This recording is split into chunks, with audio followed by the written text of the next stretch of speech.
Today, we're going to talk about the number one thing that oftentimes stops mompreneurs from getting to the next level in their business and at home, and most importantly, in themselves.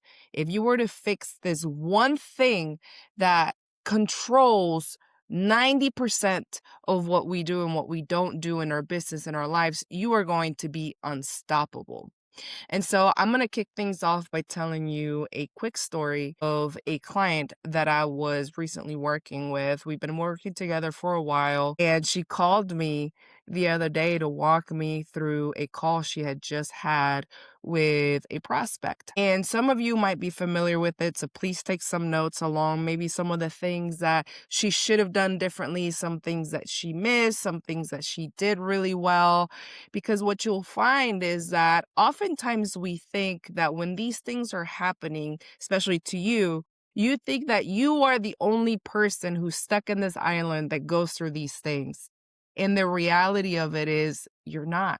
Other people go through the exact same thing. The scripting might be a bit different, right? The anecdote might be a bit different, but the lesson behind it all and the natural, just the general essence of the situation, you will find that as you continue hearing more of these things and connecting with other people who are also in the same boat as you're gonna find out that it's not a you problem, right? It's a usual problem that typically happens. And as we continue going through today, I'm gonna walk you through, well, what are some of the things that you need to be able to fix for you to have better outcomes on the back end?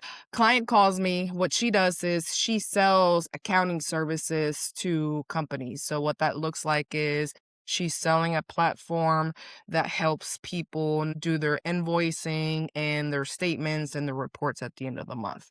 So she usually bumps into QuickBooks a lot because QuickBooks has been around for a long time. She has a new platform that naturally competes with them head to head in the accounting space. So she gave me a call. She got a referral from one of her clients, and that referral gave her a call, and that referral said, "Hey, we are not happy with who we're currently using. We heard great things about you. And so if you could please send us your pricing, we want to be able to see whether or not we're able to move forward with you, and see whether or not the numbers make sense and whether or not the platform makes sense." And she said, "Great, I'm so glad that so and so introduced us. Happy to get that information over to you." All right. So took her a while because part of their process is they have to go really in depth in some of the things that the prospect's currently doing. They're able to do that without having to have a conversation with the prospect about those things, right? They're able to pull enough information on that to get to where they are, to get to a point where they are actually putting together a quote for them. So total, she probably spent a total of maybe 3 to 4 days, give or take a few hours, right? That wasn't like the only thing that she worked on, but you get the gist. It took a while to get the quote over to the prospect. So she sends the quote over to the prospect.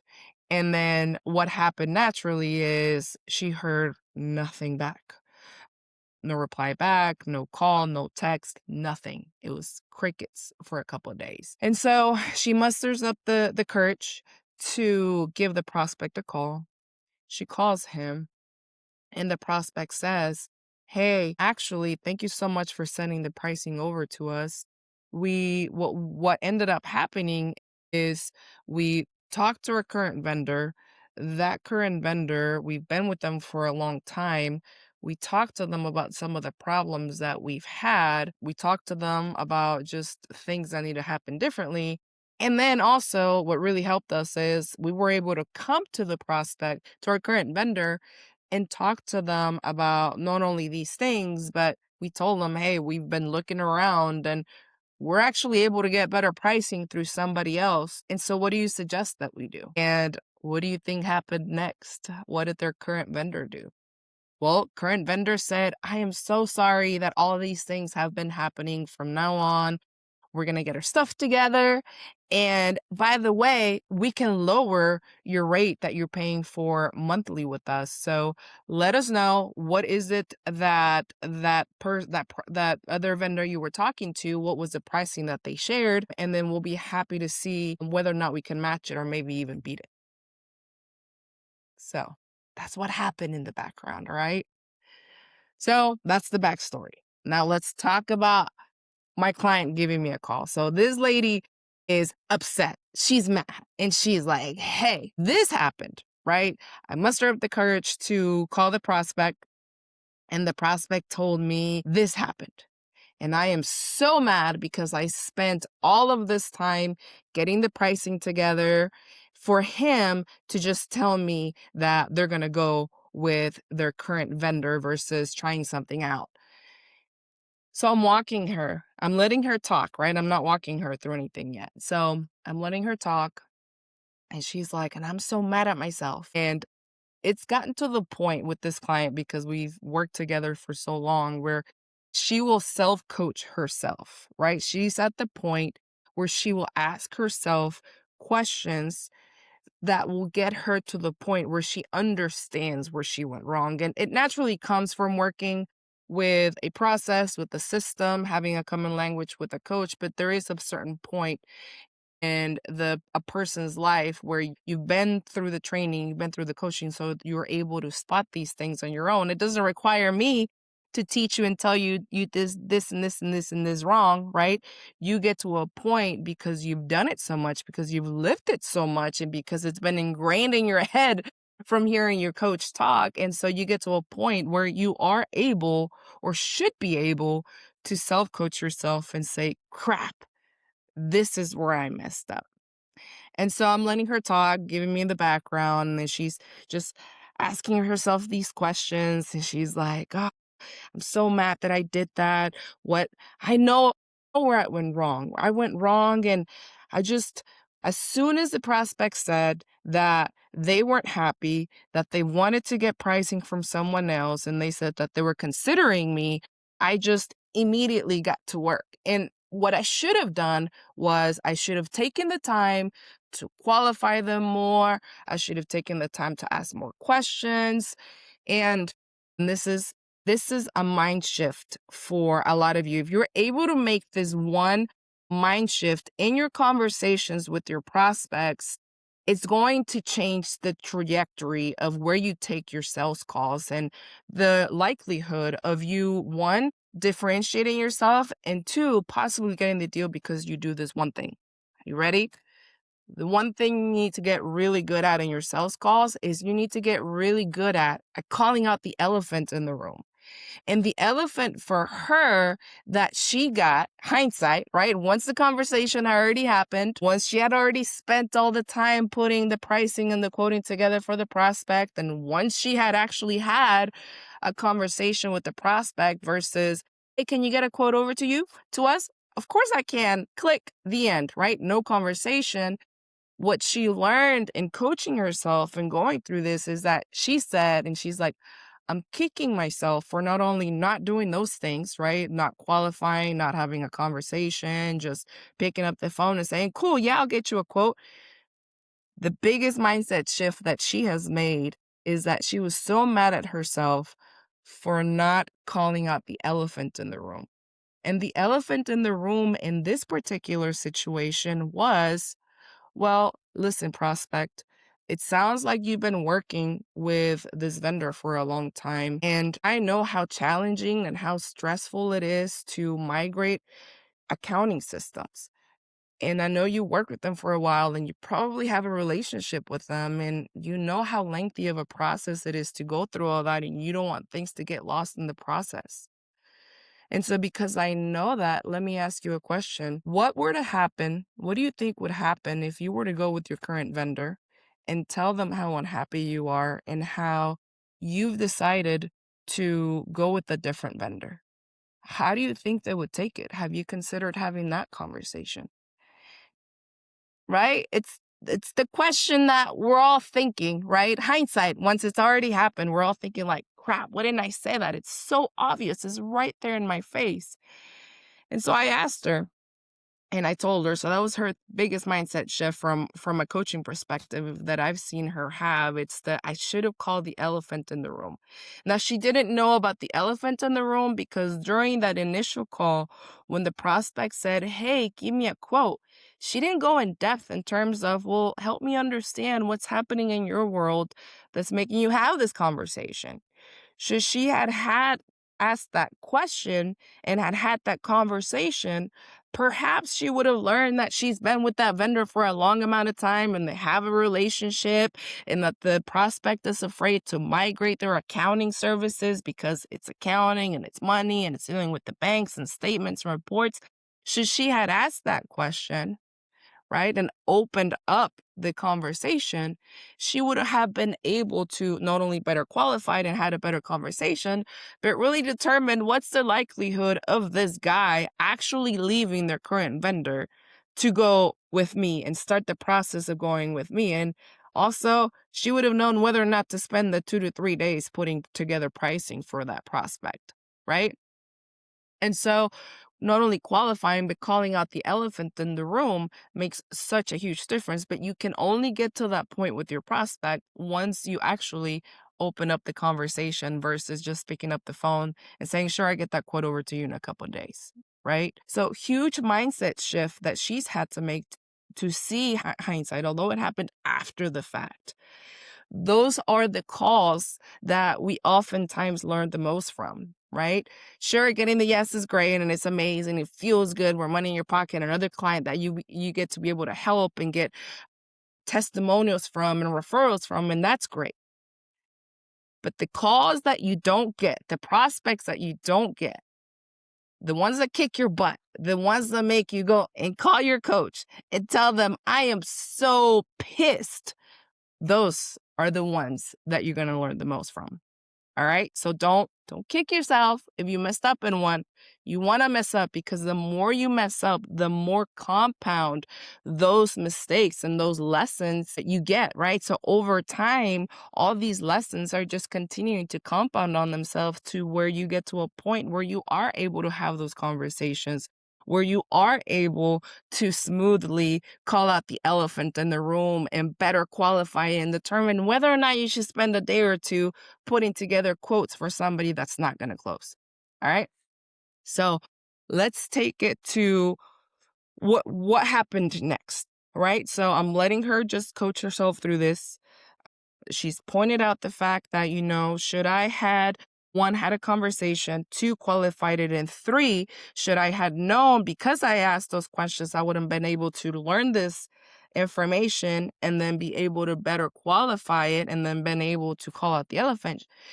Should I had done those things, that would have helped me determine whether or not I need to put a quote together. So she arrived at that point on her own. All right. On her own. And sure, I want to pat myself on the back, right? But this podcast is not about me and the story's not about me, y'all. All right. But what happened next was the pivotal thing that she needed, that you might need, that's going to take your success in business and in life to the next level. Because the amount of growth that comes from pushing through this very thing, it's what's going to take you and your business to the next level. So she finished through her self-coaching, and then she asked me, what do you think? I know everything I told her, listen, she asked me, what do you think? And I told her, well, everything you have told me you wish you would have done better or differently are things that I would tell you that you should have done differently or better. Now, you've told me in several locations, right?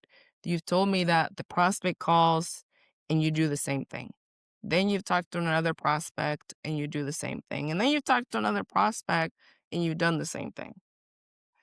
And so my question to you is you know what to do, right? You know the process. You're able to tell me hindsight what you wish you would have done better, but in the moment, you're not doing things how you know you should do them.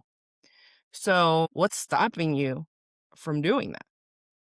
And she said, well, when I'm in the moment, when the phone rings and I pick up and it's a prospect, I revert back to my old self.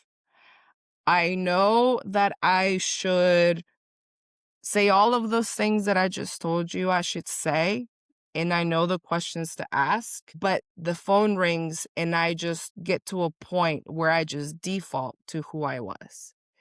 And who I was is an order taker, right? Is the person who just picks up the phone and says, "Okay, cool, I'll get that quote over to you," versus the person that asks and says and does all of those things I just told you I should be doing. And I said, "Okay, makes sense, but why?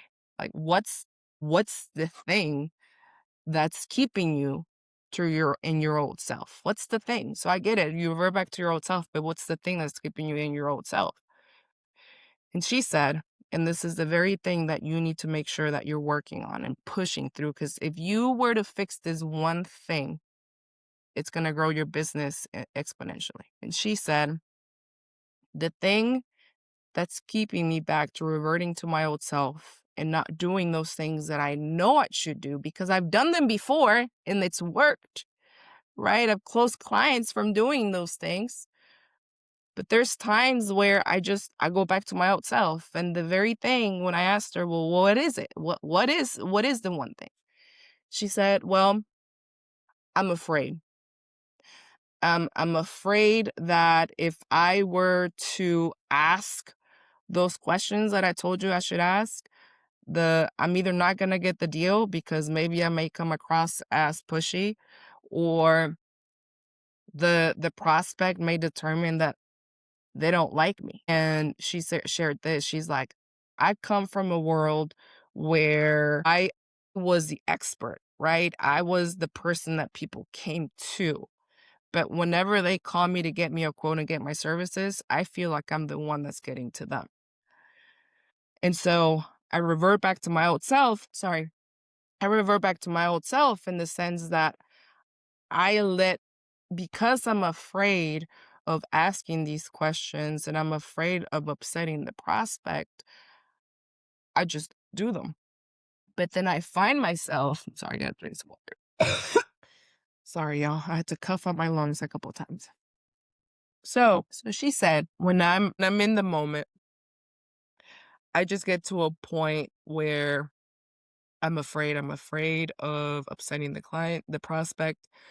I'm afraid of them not liking me. Therefore, because I'm afraid, I don't do it. And once the call is over, once I hang up the phone, once I know I didn't do the thing because of fear, then I'm kicking myself. And yet I'm hoping and crossing my fingers that I do get the deal. And so if you want to grow your business exponentially, you have got to get over that fear. And I know it's easier said than done. I know it's easy for me to say, you have to get over it. You have to get over it, right? And you've heard it a bunch of times. But fear is a liar. Fear is what's going to keep you stuck. It's going to keep you stuck in having those types of conversations, right? Or no conversations at all. Fear is what's going to keep you at the place where you're making below six figures, barely at six figures, is the thing that's going to keep you comfortable. Because that's what fear is there for, right? Fear is meant to freeze you. Fear is meant to get you at a place where you can't move, right? And you can't move because you're just so afraid of what could happen. But again, fear is a liar. Fear is this voice that tells you what you can or cannot do, and therefore you're paralyzed and you're just thinking of all of these things that could potentially happen. But what if those things never even happened at all? And you just let fear rule the conversation, rule your brain, rule your business, rule your life. And so the one thing you need to get over in order for you to grow exponentially in your business and in your life is you have got to get over fear. Feel the fear. Feel it. Fear is never going to go away. Ever. It's there, and it's there to protect us a lot of times. And fear is there to protect us as well. But when it comes down to having fear in things that you know are going to get you to get better, they're going to help you get better outcomes, they're going to help you have better conversations, that's going to help you grow your business, You have to push through that. And it's uncomfortable. It's uncomfortable because it's unknown, right? You don't know once you do the thing what's going to happen on the other end, right? That's the thing about fear. It's meant to paralyze you and keep you at a certain spot. But in order for you to grow your business and get to the point where you want in life, you have got to get over fear, because once you get over that fear of what could happen, your conversations are going to take a completely different direction. You're going to be able to qualify things better. You're going to be able to have better conversations. You're going to be able to just point out the elephant in the room, and you're going to have so much more of your time back. Because think about what would happen if you are able to have these better conversations, ask these better questions. What would happen the next time a prospect gives you a call and they're like, "Hey, can you give me a quote?" You do all of these things. What would happen to your time? What would happen to your business?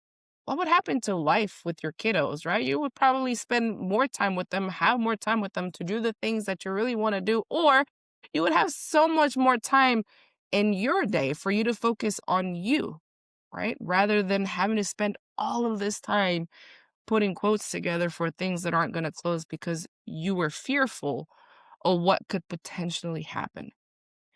So remember, fear is a liar. Fear is there to paralyze you. You have to push through that fear. You're allowed to feel fear, but you are not allowed to let fear control what you do or what you don't do. Once you push through that fear, right, and you do things scared, right, even if you're scared, do them anyway. You will find that a lot of times that fear that we had was actually nothing.